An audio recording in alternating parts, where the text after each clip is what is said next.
Madiskarte natin to.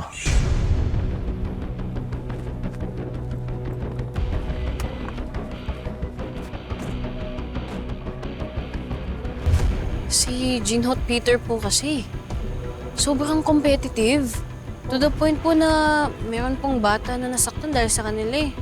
Hala, ano nangyari dun sa bata? Nagasgas lang naman po, pero napamedic na po. Nakakainis lang talaga yung dalawang yun. Ikaw din anak eh, no? May pagka-OA ka rin. Akala ko naman kung ano nangyari dun sa bata. Gasgas lang naman pala eh. Buti na lang okay naman siya.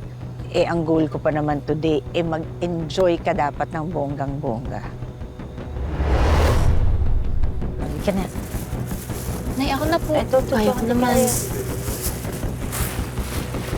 O, ayan pala, may tutulong pa eh. Tama-tama. May dumating, boss. Di naman uubra sa atin mga yan.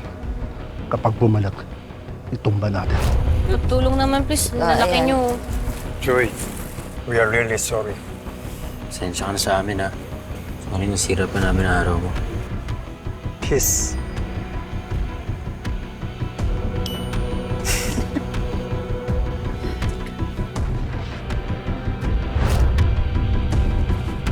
Umalis na tayo.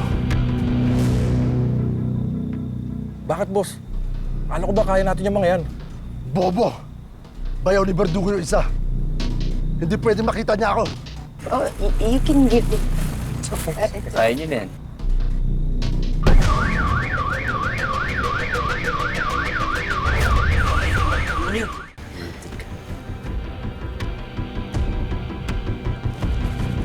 Umalis na tayo. Bakit, boss? Ano ko ba kaya natin yung mga yan? Bobo! Bayaw ni Verdugo yung isa. Hindi pwede makita niya ako. Oh, you can give it. Kaya niyo na yan.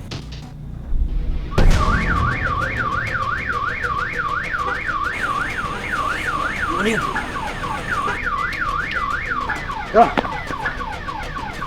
Ay,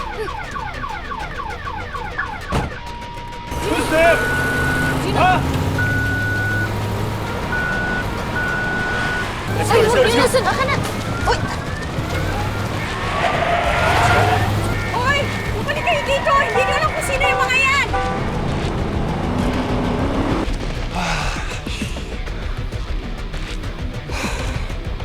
They're gone.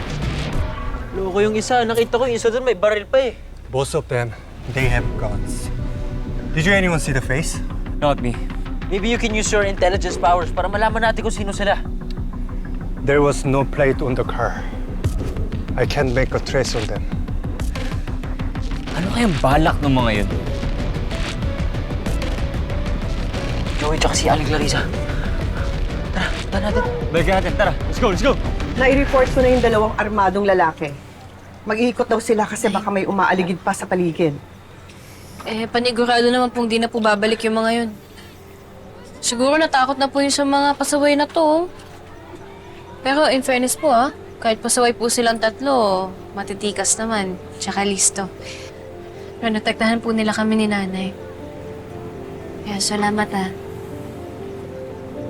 Well, you guys probably saved the day. Pero hindi na dapat kayo humabol. Nakita niyo na palang may baril eh. Maybe those are just canapers. Baka nga. Kaya sila yung mga nasa sasakyan. Pero bakit nakalabas agad yung mga baril nila? O yung sasakyan yung mga habol nila? Hindi kaya kami ng anak ko ang punteriya nila? Baka related to dun sa kaso ng asawa ko. Oh my God, Clarissa. What if you're right? Baka kailangan nyo na ng security. Ma'am, magre-request na lang ho kami kay Chief Lansang. Siguro natatakot na rin po talaga yung nag-frame ngayon kay tatay. Malakas po kasi yung laban ni tatay At sigurado po ako na kapag naabswelto na si tatay, gagawa siya ng paraan para ma-expose yung sindikato na yan. Pag nangyari po yun, back to normal na yung buhay natin. Hindi na po tayo matatakot at magtatago. Diba, Nay? Manang-mana ka talaga sa tatay mo, anak. Laging positive thinking. Kaya sa'yo lang naman ako kumakapit ngayon eh. Oo naman, Nay. Never say die. Never say that. Never say that. Ay, salip mga. Oo.